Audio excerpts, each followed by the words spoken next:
Bu cür tipli suallarla biz sınaqlarda və imtahanlarda qarşılaşa bilirik. Baxın uşaqlar, görürsünüz ki, burada a kvadratıdır, digər tərəfdə də a kvadratıdır.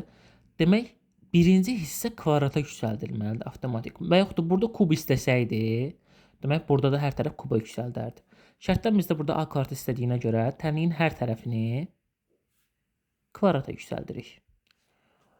Birinci tərəfi müxtəsər vurma cüzdurundan aça bilərik. Müxtəsər vurma cüzdurundan açsaq, birincinin kvadratı, yəni a kvadratı üstə gəlsin, 2 vurulsun, a vur, a da 1, üstə gəlinsin, ikincinin kvadratı, yəni 1 bölünsün, a kvadratı, bərabərdir 7-nin kvadratına, yəni 49-a. Burada bu a ilə bu a gedir, qalır nə?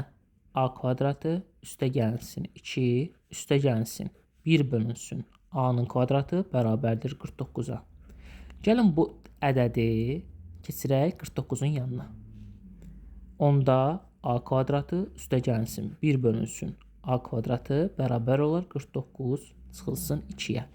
Yəni a kvadratı üstə gəlsin 1 bölünsün a kvadratı da bərabər olar 47-yə. Bizdən də şərtdə kvadratla istəmişdi, ona görə cavab olur 47.